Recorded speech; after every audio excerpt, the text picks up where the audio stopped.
Welcome. Hi, Hal. Hello again. Here we're going. A bit later in the day than it was last time. Welcome, welcome. Getting ready to read some of the Nutcracker. This is my favorite edition of the book, with illustrations by Maurice Sendak. Hal, I hope you are having a wonderful holiday season so far. Okay. Yay, thank you for sharing.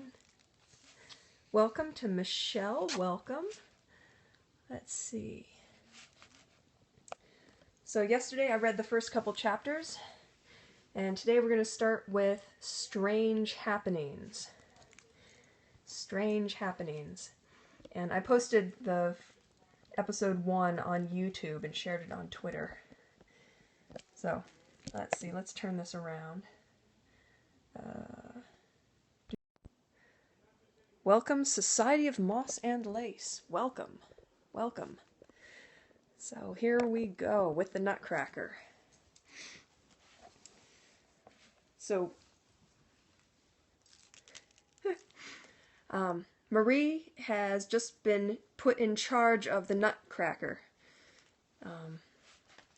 after her brother broke some of his teeth. So he is now in her care with a ribbon tied around his jaw. Strange Happenings. Along the wall to your left, as you enter the Stahlbaum's living room, there is a tall glass-fronted cabinet in which the children keep all the lovely presents they receive each year. Louise was still a very small child when her father had this cabinet made by a skillful craftsman, who fitted it out with such sparkling panes of glass, and made the whole thing so cleverly that the contents looked almost brighter and more beautiful than when you held them in your hands. On the top shelf, beyond the reach of Marie and Fritz, were the products of Grandfather Drosselmeyer's skill. The next shelf down held the picture books. As for the two lowest shelves, Marie and Fritz were allowed to keep whatever they pleased there. Marie used the bottom shelf as a home for her dolls, while Fritz garrisoned his troops on the one above it. That is just what they did today, for while Fritz was installing his hussars on the higher of the two shelves, Marie pushed Mistress Trudy to one side, moved her new doll into the beautifully furnished room, and invited herself in to have tea and cakes with her. I've said that this room was very well furnished, and that's the truth. For, my attentive reader, Marie, I don't know whether you, like the little Stahlbaum girl, you remember, of course, that she too was called Marie. I don't know, that is, whether you too have a lovely little flowered sofa, several dear little chairs, a charming tea table, and most especially a spanking clean bed for your lovely dolls to sleep in. All those things were in the corner of the shelf, the walls of which were papered with colored pictures. You can imagine that the new doll, whose name, as Marie learned that same evening, was Mistress Clara, found her room extremely comfortable. It was getting late, almost midnight. Godfather Drosselmeyer had left long ago, and still the children couldn't tear themselves away from the glass-fronted cabinet, though their mother had several times urged them to turn in for the night. "It's true," Fritz finally said. "The poor fellows," meaning his hussars, "need their rest." With that he retired. But Marie pleaded, "Just a little while longer. Let me stay just a little longer, mother dear. I still have certain things to attend to, and then I'll go right off to bed." Marie was a sensible, well-behaved child, so her mother felt that she could leave her alone with her toys for a while without too much cause for worry. Still, to make sure that Marie wouldn't be so intent on her new doll and all the other new toys that she'd forget the candles around the cupboard, her mother put them all out, leaving on only the lamp, which hung from the ceiling in the middle of the room and cast a pleasantly soft light. "Go to bed soon, Marie, or you won't be able to get up tomorrow," said her mother as she went off to her bedroom. As soon as Marie was alone, she did what had been most on her mind, something that she herself didn't know why she couldn't mention to her mother. Although all the while she had been holding the wounded Nutcracker in her arms, still wrapped in her handkerchief. Now she laid him carefully on the table, unwrapped the handkerchief ever so slowly, and examined his wounds. Nutcracker was very pale, but he gave Marie a sad, friendly smile that went straight to her heart. "Dear Nutcracker," she said softly, "don't be angry at Brother Fritz for hurting you so. He meant no harm. It's just that the rough soldier's life has made him somewhat hard-hearted. Otherwise, he's not a bad boy, I assure you. But now I'm going to take the very best care of you until you're well and happy again. Your teeth will be put back in and held fast, and Godfather Drosselmeyer will set your shoulders straight. He's good at those things." Marie couldn't finish what she had to say, because the moment she mentioned Godfather Drosselmeyer, friend Nutcracker made a horrible face, and his eyes seemed to send out green sparks. But just as Marie was beginning to be frightened, Nutcracker turned to her with his usual sad smile, and she knew that what had so distorted his face was the light of the lamp flaring up suddenly in the draught. "What a foolish girl I am," she said to herself, "getting scared for no reason, and even imagining that a wooden doll can make faces. But I do love Nutcracker, because he's so funny and good-natured. I will take the best care of him." With that, she picked Nutcracker up in her arms, went over to the toy cabinet, bent down in front of it, and said to her new doll, "Mistress Clara, I must ask you to give up your bed to our poor Nutcracker and make do with the sofa. After all, you're bursting with health, or you wouldn't have such plump red cheeks, and I hope you realize that very few dolls, even the prettiest, have such nice soft sofas to sleep on." Mistress Clara looked very distinguished and morose in her Christmas finery, and she didn't say boo. "But why am I making such a fuss?" said Marie.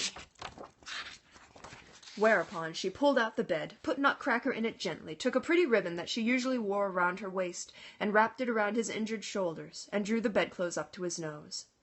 "I won't have him staying with that horrid Clara," she said to herself, and moved the bed with Nutcracker in it to the shelf above, right next to the pretty little village where Fritz's hussars were quartered for the night. Then she shut the toy cabinet, and she was going to the bedroom when— now pay attention, children— soft whispering and shuffling were heard round about, behind the stove, behind the chairs, behind the cupboards. The tall clock whirred louder and louder, but it didn't strike. Marie looked at it, and saw that the big gilded owl perched on top of it had lowered its wings in such a way as to cover the whole clock, and was sticking out its ugly cat's head with the crooked beak. The whirring grew louder and louder, and now words could be heard. "Clock, clocks, whir softly, do not strike. Mouse King is keen of hearing. Whir, whir, purr, purr. Sing him the old song. Whir, whir, purr, purr. Ring, bell, ring. Ding, dong, ding, dong. He won't last long." And then the clock whirred 12 times. 12 muffled whir-whirs. Marie shuddered. She was on the point of running away when she saw Godfather Drosselmeyer, who was sitting on the clock instead of the owl. His yellow coat-tails hung down like drooping wings. "Godfather Drosselmeyer! Godfather Drosselmeyer!" she cried out. "What are you doing up there? Come down and stop frightening me so, you wicked Godfather Drosselmeyer!" But then she heard giggling and squeaking all around her, followed by the sound of 1,000 little feet scampering behind the walls, and 1,000 little lights peered out through the cracks in the woodwork. But it wasn't lights. Oh, no, it was little sparkling eyes, and Marie saw mice peering out on all sides and squeezing through the chinks. Soon they were scampering all over the room, bigger and bigger bands of them, and in the end they formed ranks, just as Fritz's soldiers did before marching off to war. Marie thought they were funny, and since she did not, like some children, have an inborn horror of mice, she would have lost all fear had she not suddenly heard a piercing squeak that sent shivers down her spine. And what did she see then? Believe me, dear reader Fritz, I know you're as brave and as the wise and fearless Field Marshal Fritz Stahlbaum, but if you had seen what Marie saw then, you'd have run away. I even think you'd have jumped into bed and pulled the covers higher above your ears. But poor Marie couldn't do that, because, now listen, dear children, right in front of her feet, sand and lime and crushed stone came gushing out of the floor as though driven by some underground force, and 7 mouse heads with 7 sparkling crowns rose up, squeaking and squealing hideously. Soon the mouse's body, to which the 7 heads were attached, worked itself up through the floor, and this enormous mouse, crowned with 7 diadems, was hailed by the entire army, cheering with 3 loud squeaks. And then the army set itself in motion. Hop, hop, trot, trot, heading straight for the toy cabinet, straight for Marie, who was standing right next to it. Marie's heart beat so hard with fear and horror that she thought it would jump out of her body and she would die. And then she felt as if her blood were standing still in her veins. Close to fainting, she reeled backward, and then crash! The glass pane she had struck with her elbow fell in slivers to the floor. For a moment she felt a stinging pain in her left arm, but suddenly her heart was lighter. She no longer heard the squeaking and hissing, and although she was unable to look, it seemed to her that the mice had been frightened by the noise of the shattering glass and crept back into their holes. But what now? Right behind Marie, strange sounds were heard in the cabinet, and delicate little voices whispering, "Awake! Awake! On to the fight! This very night! Awake! Awake!" At the same time there was a delightful sound of bells. "Oh, that's my little music box!" cried Marie happily, and she jumped to one side. Then she saw a strange glow inside the toy cabinet. The whole population seemed to be on the move. A number of dolls were running in all directions, thrashing about with their little arms. All at once, Nutcracker sat up, threw off his blanket, and jumped out of bed with both feet at once, shouting at the top of his lungs, "Crack! Crack! Crack! Ugly, stupid mice! We'll beat them blue and black! We'll squash them all like lice! Crack! Crack! Crack!" With that, he drew his little sword, swung it through the air, and cried, "My dear vassals, friends and brothers, will you stand by me in this bitter battle?" Instantly 3 scaramouches, a pantaloon, 4 chimney-sweeps, 2 zither players, and a drummer shouted, "Yes, yes, your lordship, we will follow you through thick and thin, to death, victory, and battle." Whereupon, imitating the intrepid Nutcracker, they jumped from the upper shelf.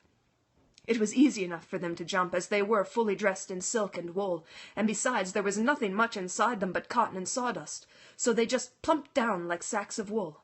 But poor Nutcracker would certainly have broken his arms and legs, because, just imagine, it was nearly 2 feet from the shelf where he had been standing to the lowest one, and his body was as brittle as if it had been made of linden wood.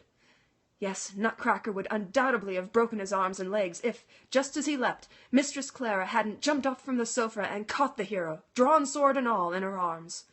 "Oh, my dear sweet Clara," cried Marie through her tears, "how unkind I was to you! I'm sure you were perfectly willing to give friend Nutcracker your bed." But Mistress Clara, pressing the young hero to her silken bosom, said, "Oh, my lord, I beseech you, sick and wounded as you are, go not into the perilous battle. See how your brave vassals are mustering their forces, eager for the fray, and confident of victory. Scaramouche, pantaloon, chimney-sweep, zither-player, and drummer are already below, and the banner-bearers here on my shelf are already on the move. I entreat you, my lord, to rest in my arms, or to look down upon your victory from the brim of my plumed hat." So spoke Clara. But Nutcracker was so restive and flailed about so with his legs that Mistress Clara had to put him down on the floor. He knelt graciously and whispered, "My lady, the favor you have shown me will be ever present in my mind on the battlefield." Clara bent low, took hold of his arm, lifted him gently, quickly undid her spangled girdle, and tried to put it around his shoulders, but he took 2 steps back, laid his hand on his breast, and said solemnly, "Dear lady, do not waste this mark of favor upon me, for—" He stopped, gave a deep sigh, quickly tore from his shoulders the ribbon Marie had tied about him, pressed it to his lips, put it on as a token, and bravely brandishing his bare sword, jumped as nimbly as a bird over the ledge of the cabinet to the floor. You have surely observed, dear reader, that Nutcracker, even before coming fully to life, had been well aware of Marie's love and regard for him. Of course, it was only because he'd become so fond of Marie that he hadn't wanted to accept Mistress Clara's ribbon, shiny and pretty as it was. Faithful Nutcracker preferred to wear Marie's simpler little ribbon. But what's going to happen now? The moment Nutcracker jumped, the squeaking and squealing started in again. Under the big table, the murderous hordes of mice came to a halt, and over them all towered the hideous mouse with the 7 heads. What will happen now? That's the end of that chapter. I'm going to show you the picture of...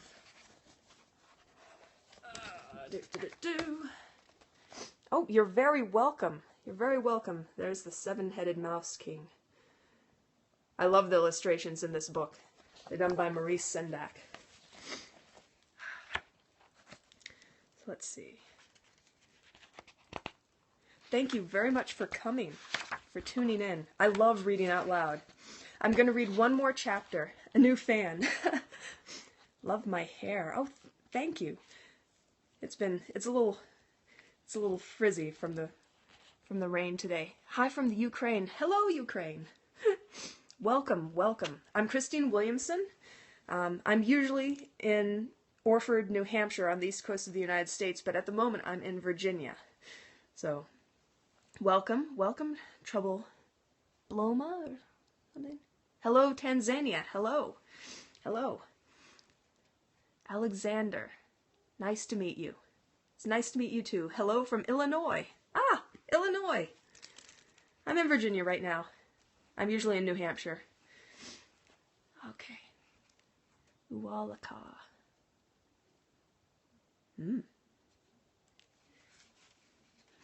So, I'm going to read one more chapter of the Nutcracker for this episode. And, oh, you're very welcome. You're very welcome. And then I will post the Periscope on YouTube and put it up on my Twitter account. I hope to get the whole book done this week. So, okay, the next chapter is The Battle. "Trusty vassal drummer," cried Nutcracker in a loud voice, "sound the advance!" Whereupon the drummer began to ply his drumsticks so skillfully that the windows of the toy cabinet rattled and resounded. A crackling and clattering were heard from inside, and Marie saw the lids of all the boxes where Fritz's army was quartered for the night burst open. Soldiers climbed out and jumped to the bottom shelf, where they formed ranks. Nutcracker ran back and forth, shouting words of encouragement to the troops. "Why doesn't that dog of a trumpeter bestir himself?" he cried angrily. Then turning to Pantaloon, whose long chin was wobbling badly and who had turned deathly pale, Nutcracker said gravely, "General, I know how brave and experienced you are. What's needed here is a quick eye and the ability to take prompt action. I put you in command of our cavalry and artillery. You won't need a horse. You gallop very nicely on those long legs of yours. Ply your trade." Pantaloon put his long, bony fingers in his mouth and blared as piercingly as 100 trumpets. A neighing and stamping were heard in the cabinet. Fritz's dragoons and cuirassiers, I'm not sure how to pronounce that word, and cuirassiers, and most particularly his shiny new hussars, came marching out and halted on the floor down below. With banners flying and bands playing, regiment after regiment marched past Nutcracker and massed in the middle of the room. Fritz's artillery came clanking past. A few moments later the guns were going boom, boom.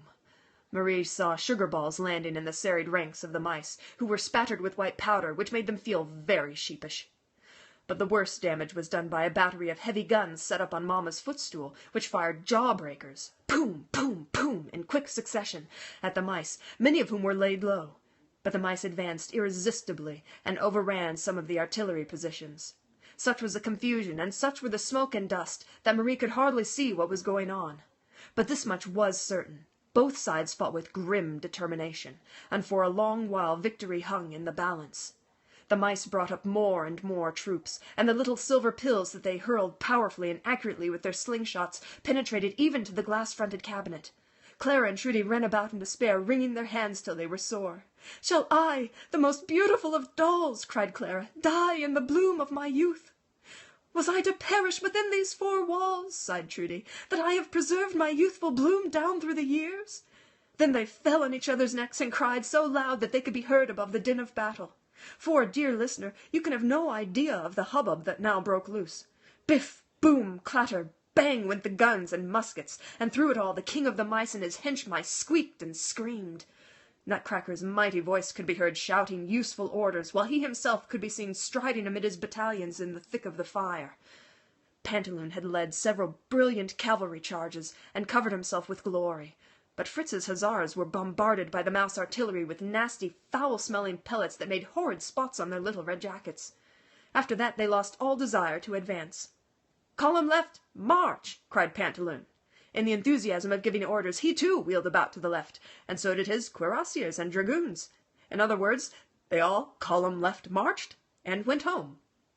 This exposed the battery on the footstool, and it wasn't long before a large body of very ugly mice attacked so ferociously that the whole footstool, guns, gunners, and all, toppled over. In consternation, Nutcracker ordered his right wing to fall back. An experienced soldier like you, Fritz, knows that falling back is pretty much the same as running away, and I'm sure you feel as bad as I do about the misfortunes of Marie's beloved Nutcracker and his army. But avert your eyes from this sorry situation, and turn to the left wing of Nutcracker's army, where things are still going well, and there is still ground for hope. In the heat of battle, masses of mouse cavalry had been quietly emerging from under the chest of drawers and had flung themselves with blood-curdling squeaks on the left wing of Nutcracker's army. But what resistance they encountered! Slowly, because of the difficult terrain, the ledge of the glass-fronted cabinet had to be negotiated. The banner regiment, led by 2 Chinese emperors, had advanced and formed a square. These intrepid and magnificently uniformed troops, consisting of gardeners, Tyroleans, Tunguses, barbers, harlequins, cupids, lions, tigers, and monkeys, fought with coolness, courage, and perseverance.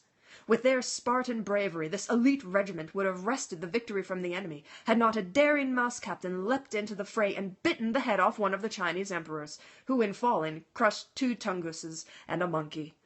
This created a gap, through which the enemy advanced, and soon the whole banner regiment was bitten to pieces. But the enemy gained little by their fiendish cruelty, for every time a mouse cavalryman murderously bit one of his valiant adversaries through the middle, a printed label stuck in his throat, and he died on the spot. But this was little help to Nutcracker's army, which, having once begun to fall back, retreated farther and farther, with greater and greater losses, until the unfortunate Nutcracker found himself hard against the toy cabinet with a handful of followers. "Bring up the reserves!" he cried. "Pantaloon! Scaramouche! Drummer, where are you?" He was still hoping for fresh troops from the cabinet, and true enough, a few brown men with gold faces, hats, and helmets came out, but they wielded their swords so clumsily that, far from hitting any of the enemy, they knocked off General Nutcracker's cap. It wasn't long before the enemy chasseurs had bitten their legs off, and in toppling over, they killed a number of Nutcracker's men. Hemmed in on all sides, Nutcracker was in dire peril. He tried to jump over the ledge of the toy cabinet, but his legs were too short. Clara and Trudy were lying in a faint and could not help him. Hussars and dragoons leapt nimbly past him into the cabinet. In wild despair he shouted, "A horse! A horse! My kingdom for a horse!" At that moment 2 enemy musketeers seized him by his wooden cloak, and squeaking triumphantly from his 7 throats, the king of the mice charged him. Marie was beside herself. "Oh, my poor Nutcracker! My poor Nutcracker!" she sobbed. Without quite knowing what she was doing, she took off her left shoe and flung it with all her might into the thick of the enemy, hoping to hit their king. At that moment, everything vanished from Marie's sight. She felt a sharp pain in her left arm, and fell to the floor in a faint.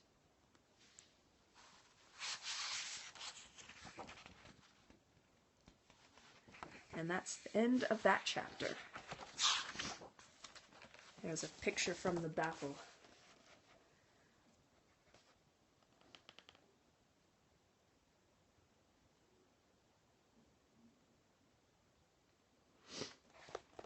Okay. So I shall thank you for that. Merry Christmas. Merry Christmas to you too. You're most welcome. So, until next time, thank you everyone. Thank you any web viewers who may be there. We'll come back. You're welcome, Hal. Thank you for coming. I'm just gonna go, and say, until next time.